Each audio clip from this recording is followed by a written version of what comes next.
Aujourd'hui, je vais donc vous présenter quelques fonctionnalités logiques. Donc, illogiques. Au sommaire, je vais faire un petit rappel en introduction des fonctionnalités illogiques.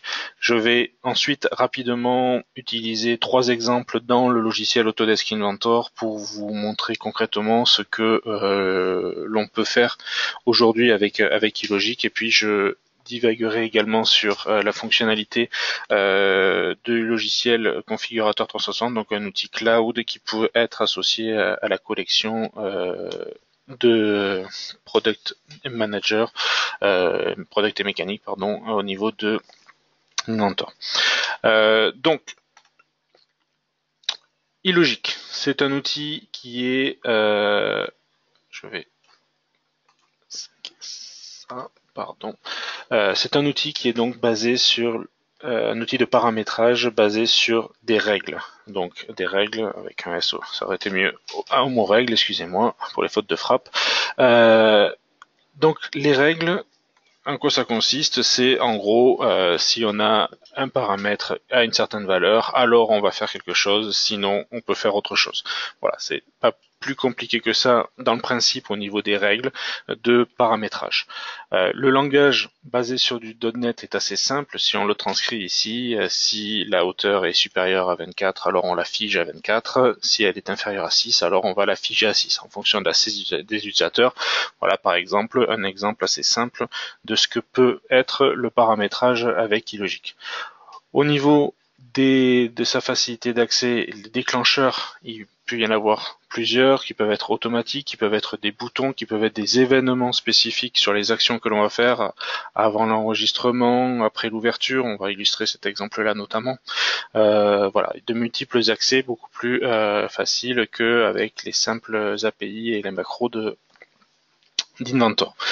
Des niveaux de complexité également qui sont adaptables, c'est-à-dire que ici, on peut très bien commencer illogique avec des fonctions assez simples qui vont nous permettre, par exemple, de limiter, mais comme l'exemple l'a montré tout à l'heure, les valeurs de notre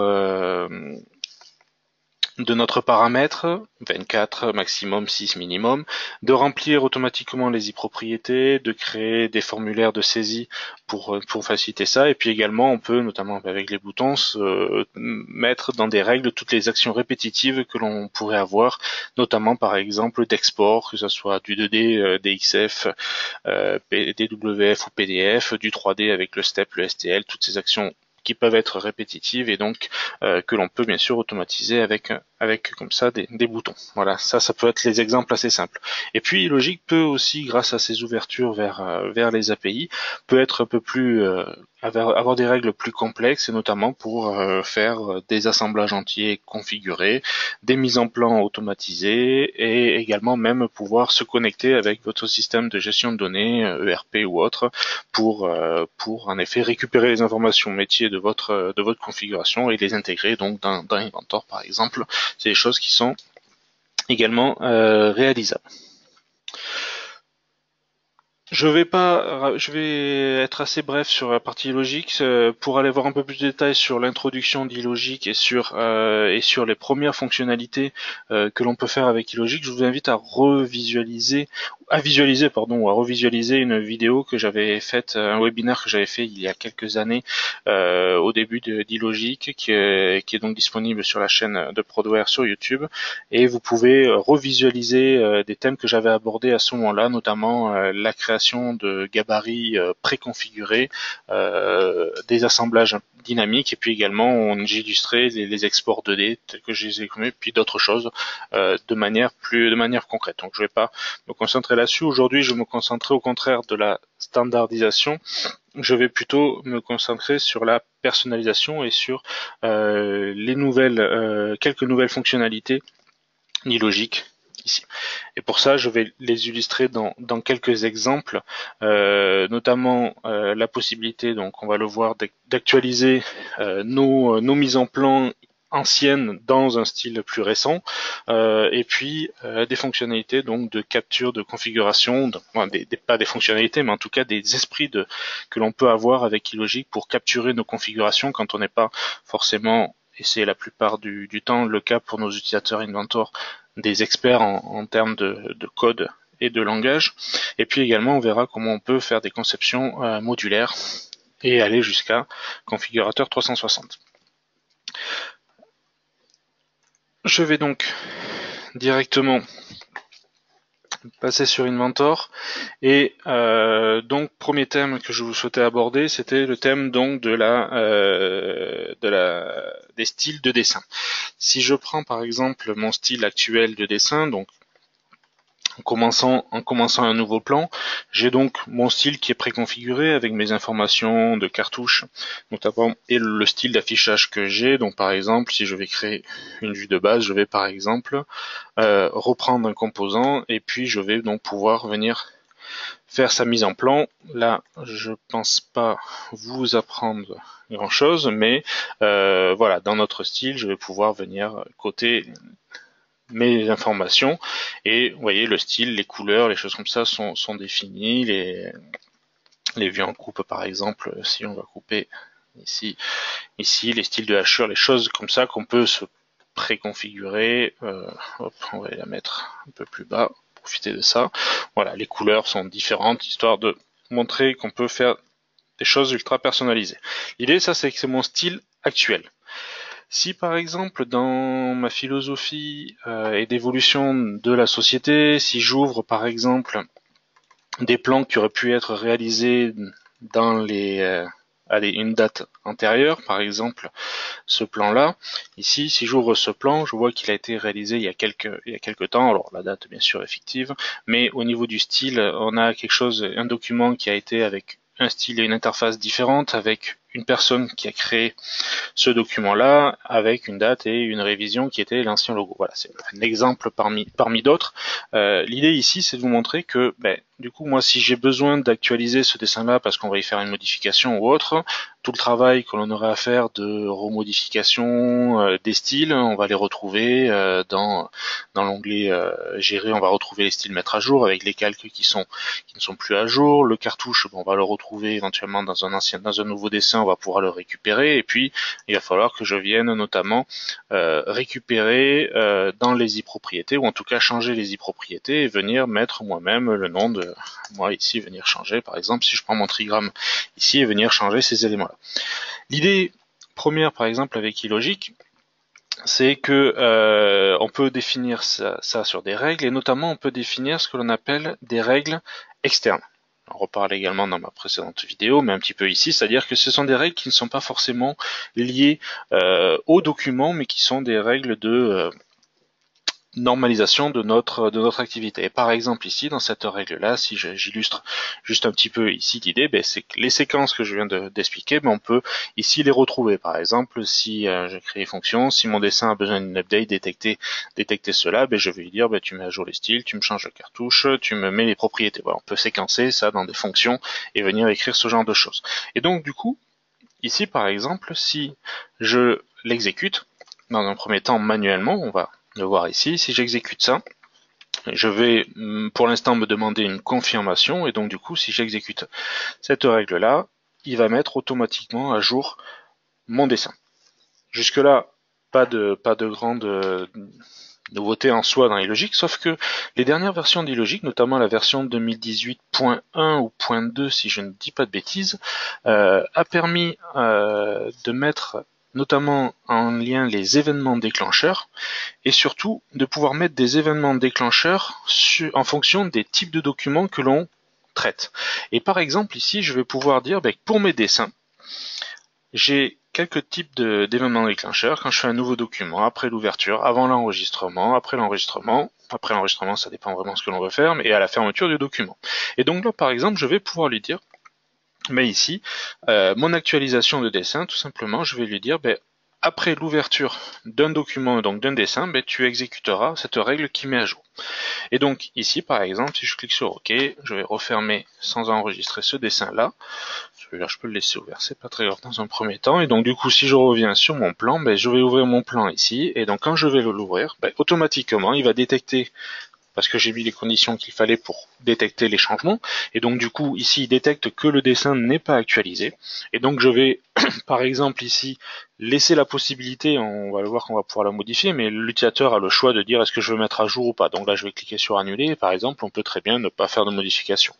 Je vais refermer à nouveau, si je reviens ouvrir par exemple pardon, mon plan, cette fois-ci je vais donc valider mon changement, et donc automatiquement je vais avoir changé les styles de mon dessin, avec le changement du logo, mon nom qui est celui de l'application changé, également la date, et même si je reviens, j'ai pas parlé ici, même la révision, puisque du coup, il n'y a pas de table de révision, mais en tout cas, s'il y a une révision qui est gérée, il a automatiquement incrémenté le numéro de révision ici de mon plan. Et donc là, je pourrais très bien, mais maintenant, en effet, enregistrer ce plan-là et avoir actualisé donc le plan, donc à l'ouverture, d'avoir cette modification. Et suivant le fonctionnement que l'on a dans notre société ou autre, on peut même, ce sont des règles qui sont externes, donc qui peuvent être mises à jour au fur et à mesure. Et par exemple, ici, moi, j'ai créé une variable où j'avais mis dans mon cas que je laissais la main à l'utilisateur de choisir ou pas s'il voulait mettre à jour, mais je peux par exemple ici lui imposer, en mettant cette variable à faux, que maintenant mes paramètres, ma règle s'exécutera à l'ouverture d'un document, et on va centraliser. Donc là je vais laisser avec un message qui va apparaître, mais si je clique sur ouvrir, je vais prendre un autre plan par exemple ici qui est pareil, et là juste pour la présentation j'ai laissé cette boîte de dialogue pour qu'on puisse voir le message apparaître avant que je fasse le changement, mais ici j'ai les styles qui sont pas à jour, et donc du coup la seule chose que peut faire l'utilisateur c'est cliquer sur OK. Avec ces styles là on voit en effet le nom, la révision, et quand je vais cliquer sur OK, voilà, on va avoir la mise à jour qui peut être faite. Et donc on peut comme ça, de manière transparente pour l'utilisateur, mettre en place des automatismes sur des composants, et de manière tout à fait transparente. Et donc c'est en ça que on peut vraiment personnaliser le fonctionnement d'Inventor à notre configuration métier. Donc voilà, pour ce premier exemple d'automatisation ici. Ensuite, autre thème qui est intéressant avec Logic, notamment sur la version donc 2019, c'est la possibilité donc d'avoir ce que j'ai appelé la capture d'une configuration. J'appelle beaucoup ici. Si par exemple je réouvre un assemblage, ici mon sous-ensemble donc d'une unité de hydraulique. Je ne vais pas rentrer dans les détails de la fonctionnalité, après chacun a son métier, j'ai pris un au hasard, chacun pourra adapter après avec vos métiers. Il y a divers clients aujourd'hui avec nous qui utilisent dans différents domaines d'activité sur la partie logique. Donc ici par exemple j'ai une configuration avec notamment, je vais me concentrer ici sur les manomètres qui sont montés et puis les bouchons qui sont ici. Je vais même par exemple montrer ça, je vais même supprimer ce manomètre ici, je vais en copier pour en recréer un ici, et donc notamment par exemple, je prends une contrainte de logement, et je vais par exemple mettre un logement entre ici et cet élément-là, juste une petite information sur Inventor également dans les nouveautés qui ne concernent pas iLogic, mais la contrainte de logement maintenant permet de verrouiller la rotation d'un composant. On n'a pas le choix sur l'orientation, mais en tout cas l'orientation est figée, et donc notre composant est entièrement contraint avec une seule contrainte de logement. Ici donc là j'ai cette configuration avec un manomètre et deux bouchons dans ce cas-là. Dans les paramètres utilisateurs, j'ai un paramètre hors mano, alors je pourrais même d'ailleurs, je récupère le texte, mais je vais par exemple le supprimer, ici, pas forcément l'avoir créé au préalable, et donc ici, si je viens cliquer sur numérique, je viens créer NB mano, nombre de manomètres, hop, si je vais ici, je vais dire que c'est un chiffre sans unité, et donc par exemple ici, définir un 1. Et donc du coup, à partir de ça, je vais pouvoir capturer cette configuration là, et donc venir me créer une règle cette fois-ci qui n'est pas globale mais une règle liée à ce document là. Donc je vais ajouter une règle ici, manomètre par exemple, et je vais pouvoir directement, quasiment par des copier-coller, sans quasiment écrire aucune ligne de code, je vais pouvoir ici automatiser ma configuration, c'est-à-dire capturer surtout ma conception. Ici, j'ai une fonction qui s'appelle gérer les composants. Bon, il y a préconfiguré avec iLogic. Je vais double-cliquer tout simplement dessus, mais je vais faire un peu le ménage dessus, parce que ça c'est les modèles avec les exemples tels qu'on les utilise, mais je vais enlever ici ma configuration, et je ne vais garder que ce begin manage end manage qui est en fait la déclaration que je vais manipuler des composants. Et donc dans ce cas-là, je vais venir tout simplement écrire ici if.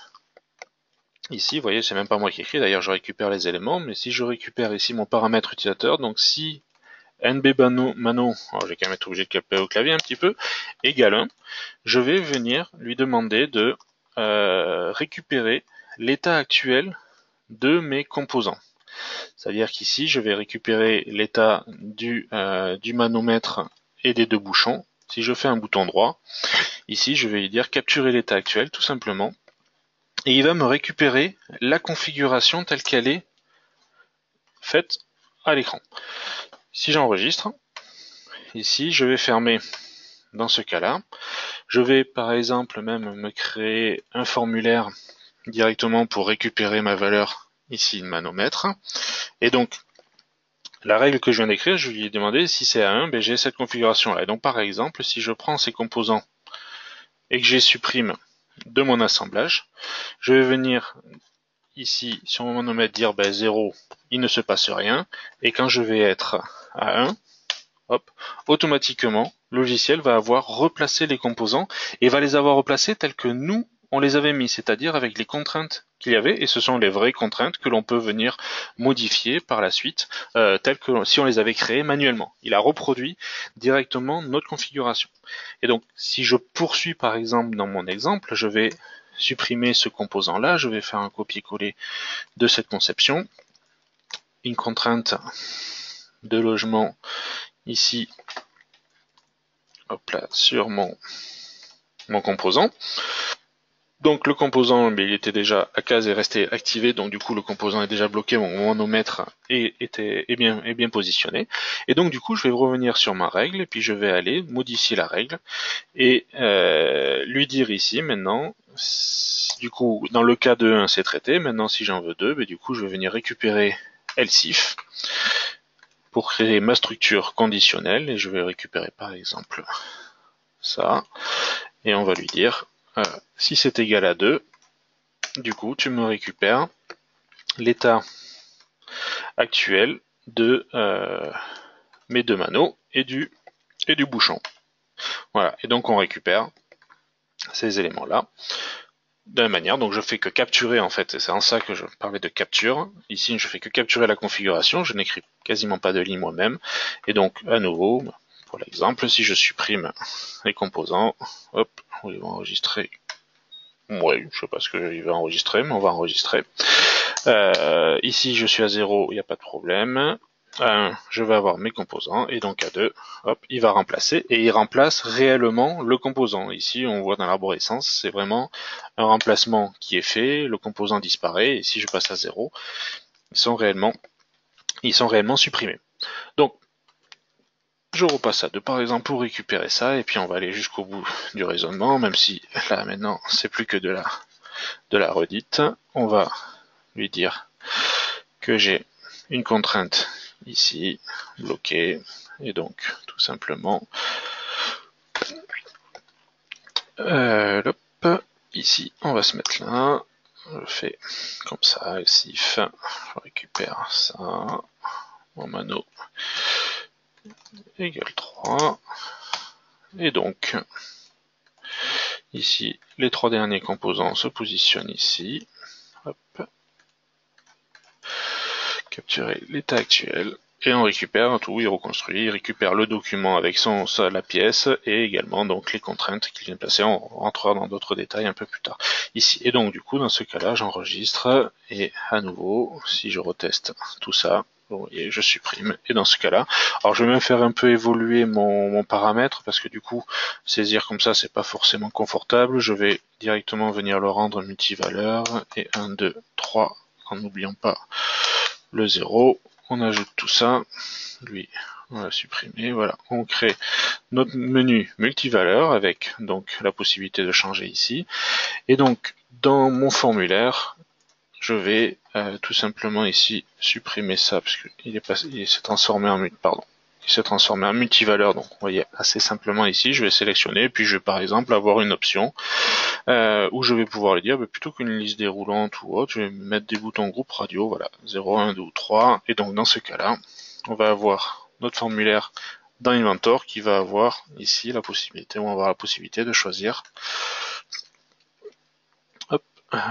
Alors, qu'est-ce que j'ai fait comme erreur? Logement 25, j'ai récupéré ça avec une contrainte qui a dû poser souci. Hop. Du coup, c'est sur le dernier. Il crée le nom, donc il y a un problème sur la règle. J'avoue que je ne vois pas lequel, mais c'est pas grave. On va être en live ici. 25, 25. D'accord, pourquoi il a créé deux fois la même? Je ne sais pas, mais c'est pas grave. On va lui dire 26 ici, sur ce nom-là. Enregistrer. Et on va retester notre programme. Capturer. Voilà, je sais pas pourquoi. J'avais le même nom sur mes deux composants, sur les contraintes. Bon, il y a eu peut-être un raté quelque part. Mais bon, voilà. Du coup, ici, puisqu'on peut gérer même le nom en effet des contraintes directement aussi pour avoir évité ces doublons ici dans ce cas-là. Et donc, ça c'est voilà. Et tout simplement, on a capturé notre configuration et puis on a un paramétrage qui est fait sans avoir vraiment écrit de code. Maintenant, si je poursuis mon assemblage et ma conception, je vais passer au troisième exemple que je vais utiliser, donc qui était, je vais nommer un peu, que j'ai nommé la conception modulaire, qu'on nomme un peu comme ça sur les essais qu'on a déjà fait, mais c'est de dire, ben voilà, je vais avoir des composants qui des différents modules, et par exemple ici, je vais venir placer mon unité de filtre, de régulation filtre, ce qu'on appelle FRL, lubrificateur d'air, ici par exemple. Donc du coup, je vais venir, placer un composant. Je vais prendre par exemple premier composant ici SMC, donc j'ai différents exemples, on va le voir ici, un premier composant, et donc du coup je vais avoir ce composant là que je vais pouvoir venir contraindre. Bon, au niveau de la contrainte, je ne vais pas rentrer dans les détails de la conception. On va venir par exemple mettre ici, le positionner, je vais pas le verrouiller, je vais dire voilà, je vais rentrer de 10 mm, c'est une solution, il y en a d'autres. Je vais appliquer d'un côté, je vais venir lui dire que ça on va venir se positionner avec celui-là, pareil, on va rentrer de 10 mm ici, et puis il me reste la rotation, figer la rotation de ça par exemple, je vais me lui dire mais par exemple que je vais mettre une contrainte d'angle entre cette face-là. Je sais pas si c'est celle-là, mais on verra bien si je prends la bonne ou pas, la face du dessus et puis autour par exemple de l'axe qui est là, voilà, pour me positionner. Donc je contrains mon composant, et donc ici l'idée c'est que ce composant là et notamment les éléments que j'ai choisis, on va le voir ici. Si j'ouvre mon composant, je vais pouvoir pré-régler dans ce composant là ici des entités nommées, c'est-à-dire que ici, si je regarde la visibilité de ces éléments-là, je vais vous montrer comment on les crée, mais ici j'ai l'arête d'entrée, l'arête de sortie, et puis la face qui me détermine le haut de la pièce. Et donc, dans ce cas-là, en fait, ici, maintenant que ça c'était bien sûr au préalable créé, donc dans mon composant, mais si je veux piloter un peu ce composant-là, par exemple, et dire, ben en fonction, pardon, je peux cliquer un peu trop rapidement, si je veux avoir différentes options sur la marque ou le modèle de mon unité FRL ici, je vais par exemple pouvoir me créer une règle, ajouter une règle que je vais mettre ici, FRL, dans laquelle je vais pouvoir gérer cet élément-là, et au préalable, j'ai oublié de préciser, peut-être par un paramètre ici, notamment par exemple avec le nom ici. Donc je vais reprendre ici gérer les composants, je vais à nouveau nettoyer cette partie-là. Pour l'instant, je suis resté volontairement sur les fonctions par défaut. Après, on peut optimiser un petit peu cette sélection-là. D'ailleurs, j'ai raté mon coup. Hop, j'ai effacé la mauvaise partie. Voilà. Du coup, ici, je peux gérer cette partie-là. Et ce que je peux faire, c'est par exemple ici, sur mon composant FRL, je vais venir faire un bouton droit. et j'ai capturé l'état actuel, juste la partie add. C'est-à-dire que dans cette zone-là, je vais venir récupérer mon composant ici, et vous voyez, il récupère automatiquement la façon dont je l'ai construit en venant dire, ben voilà, je viens rajouter le composant qui s'appelle FRL en prenant la pièce ici qui s'appelle avec le nom du fichier. Et maintenant, si sur ce nom du fichier-là, je crée une règle qui va être un petit peu plus dynamique, et notamment par rapport à un paramètre utilisateur, notamment avec le nom, vous voyez, SMC ici, que je vais associer, je vais lui dire ici que je vais récupérer mon paramètre, le nom du fichier qu'il va falloir utiliser, ça va être le nom du paramètre avec l'IPT qui est derrière. Et dans ce cas-là, si je clique sur enregistrer, si je ferme, dans le paramètre que j'avais déjà ici, j'ai deux modèles pour l'instant, le SMC et le ASCO pneumatique. Ici, je vais pouvoir donc à nouveau aller sur mon formulaire, modifier, on va tant que faire, on va l'utiliser, et je vais rajouter ce paramètre-là. Et donc, dans ce cas-là, j'avais utilisé donc les occurrences, les arrêts circulaires et le haut ici, et donc le second composant est également géré, donc du coup si je passe, d'ailleurs bon, je suis un peu vite en besogne mais c'est pas grave, si je lui dis ici, hop, oui normal puisque les fichiers sont dans un sous-dossier, pardon, puisque l'assemblage est ici mais le dossier est ici, donc il faut que je crée une variable pour aller dans des sous-dossiers. Ça me permet d'organiser bien sûr notre cas. J'aurais pu ne pas le faire, mais bon, au moins vous voyez que ça existe. Je modifie la règle et je vais donc me créer, et c'est là qu'on va faire juste un petit peu de code, et puis je vais dire, par exemple, FRL path ici, as égale directement, et je vais aller lui dire, tu me récupères le chemin de ce document là, puisque c'est le chemin ici, et puis on va aller lui dire, voilà, en fait il faut aller dans le sous-répertoire FRL, oui c'est ça, hop, voilà, et donc ce FRL passe, on va lui dire que c'est aussi en amont de ça. Voilà, comme ça, on fait une conception relative, et donc du coup, normalement, dans ce cas-là, si je me suis pas trompé, voilà, hop, on a notre paramètre, formulaire ici, le SMC, oui, c'est normal, il est par là, il est là, le ASCO, j'ai précisé après par la suite, c'est que du coup, vu que je prends et que je remplace directement un composant, il n'a pas en effet les contraintes ici, puisque je n'ai pas encore géré les contraintes que j'avais mis ici, notamment. Donc du coup, ça, on va aller le compléter. Si je reviens sur modifier la règle, là ici on a notre composant, et ce que l'on va faire, c'est qu'on va venir ici, dans tous les cas, peu importe, je vais venir ici lui demander de me récupérer à nouveau sur ce composant-là l'état des contraintes, et en fait, ici, pour rentrer un peu plus dans le détail, vous voyez que là, il vient chercher, alors ça, j'en ai pas besoin puisque c'est déjà managé au-dessus. Et ici, je viens lui dire, tu me crées, il a récupéré automatiquement le fait qu'on avait un logement avec le FRL, et vous voyez, automatiquement, ici, il a récupéré les noms que j'avais nommés entre le in, le out et le top.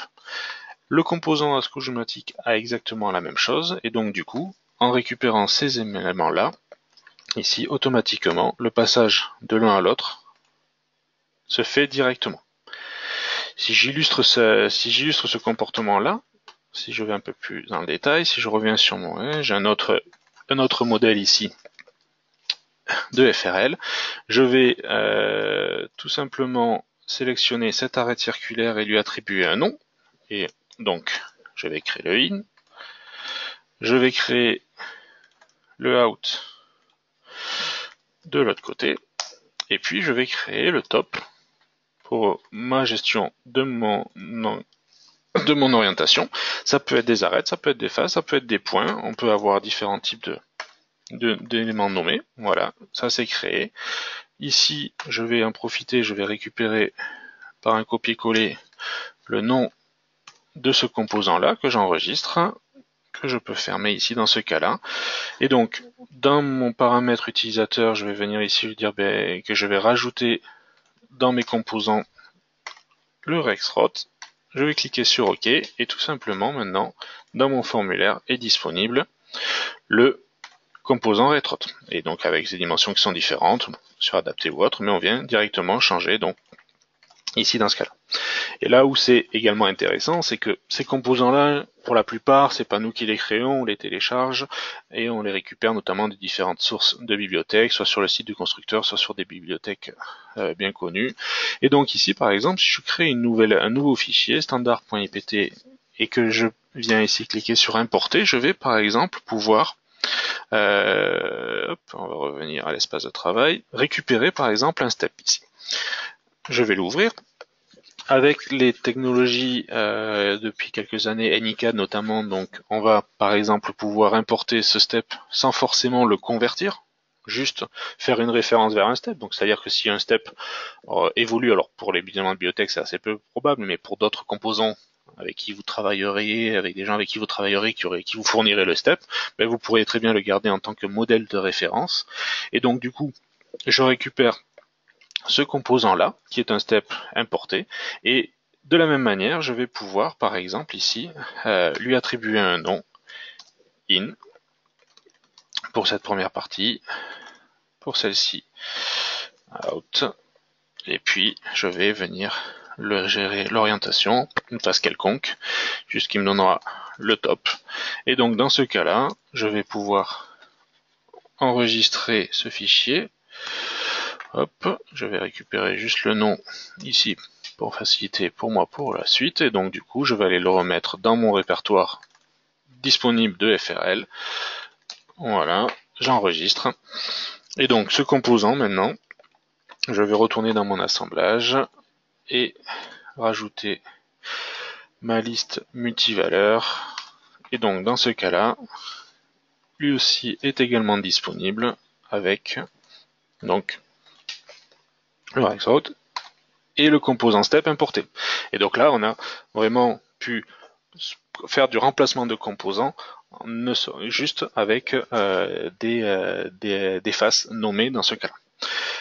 Ici, ça c'était un sous-ensemble dans lequel j'avais cette configuration-là, donc je vais enregistrer par exemple ici, et je vais vous parler juste un petit peu également de 360, et donc du coup j'ai ce sous-ensemble-là. Si je ferme, cet ensemble fait partie d'un équipement un peu plus complexe, dans lequel il y a d'autres éléments qui viennent se mettre en œuvre. J'ai volontairement un peu allégé pour qu'on puisse voir sans avoir à gérer l'interface et la visibilité des composants, histoire qu'on puisse y voir. Et donc là, dans cet assemblage-là, j'ai deux règles ici, notamment la première, il n'y a pas de secret particulièrement, et donc du coup ici où tout simplement je lui dis, mais quand le NB manomètre local, c'est-à-dire un paramètre utilisateur qui est dans cet assemblage-là, va changer, il va envoyer automatiquement dans mon sous-ensemble la même valeur. C'est-à-dire que depuis mon assemblage de tête, je pilote mon sous-ensemble.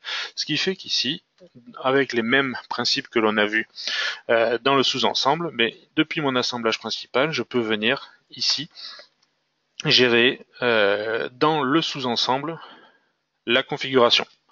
Donc par exemple ici, puis choisir si je veux tel modèle, et il va réellement remplacer, bien sûr, c'est pas que pour cet assemblage-là, bien sûr, il va remplacer dans notre composant cette configuration-là. Donc voilà, là on a concrètement notre configuration illogique. Dernier exemple que je voulais illustrer, c'est que si je viens ici cliquer sur collaborer, donc là je vais parler d'un outil qui s'appelle Configurator 360 qui est soumis à une licence particulière. C'est pas intégré dans les collections, mais c'est un outil de configuration en ligne qui va permettre de pouvoir mettre à disposition ce paramétrage-là via une page internet et permettre à des utilisateurs de pouvoir configurer leur modèle et télécharger ce que vous leur autorisez, que ce soit du step, de l'image, du plan, des fichiers, de l'IFC pour Revit notamment. Donc l'idée, je vais venir ici cliquer sur charger d'un configurateur 360. Hop. Sauf que j'ai peut-être pas mis à jour en effet avec la version 2019, c'est pas très grave. De toute façon, ce que je voulais faire de toute façon, c'était pas forcément le charger de cette manière-là parce que ça allait prendre un peu de temps. Mais l'idée ici, c'est que on puisse venir charger tout simplement en cliquant sur le bouton et en mettant les noms, venir charger ce modèle-là. pour tout vous dire, je l'ai chargé de manière différente et au préalable parce que ça prenait un peu de temps, il y a une trentaine de mégas, donc pour pas couper dans la présentation. Je vais retrouver ici mon catalogue ici avec cet exemple-là. Donc on va retrouver ce modèle-là. Et si je clique donc sur ce catalogue-là, je vais retrouver en ligne la configuration que je viens de faire, ni plus ni moins. Demande de me croire sur la faisabilité. Il n'y a pas de différence, si ce n'est que j'ai juste donné un nom et il a récupéré l'ensemble des dossiers, l'ensemble des dossiers et sous-dossiers qui sont à partir du répertoire du fichier racine.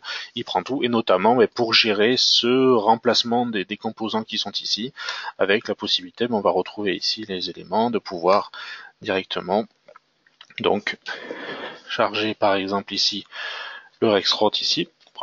Plus de temps parce qu'il va régénérer graphiquement le modèle et notamment recalculer tout ce qui est le rendu.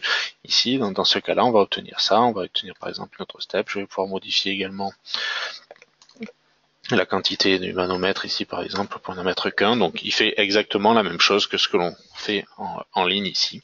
Et puis on va pouvoir notamment gérer également les formats de sortie. Alors là on a la liberté de choisir un petit peu. Bien sûr là j'ai pris les exemples les plus communs sur les exports, que ce soit le STEP, le STL, le RFA aujourd'hui pour le BIM of demain justement pour ce genre d'équipement notamment. On pourrait gérer la simplification et l'envoi dans Revit pour l'implémentation de nos modèles, le DXF, ou générer également une image, ne serait-ce que ça. On pourrait faire également des plans, si on avait associé un plan à ça, avec l'automatisme qui va derrière, on aurait pu voir également faire des possibilités de laisser des demandes de renseignements, où la personne viendrait saisir les informations qu'on choisit. Là également, c'est pas exhaustif en termes de champs, on peut les personnaliser, et la personne va pouvoir comme ça renseigner les champs et puis soumettre sa demande et on va pouvoir le recontacter avec la configuration qu'il a faite pour lui donner des renseignements et éventuellement demande de devis ou autre et puis aller bien sûr vendre nos produits. Voilà pour cette présentation rapide notamment des nouveautés donc sur la capture de nos configurations sur cette conception dite modulaire avec le nommage des faces et puis au préalable également avec la version 2018 déjà la possibilité donc d'avoir des événements déclencheurs globaux qui ne sont pas liés au document et qui vont permettre donc d'uniformiser nos process métiers.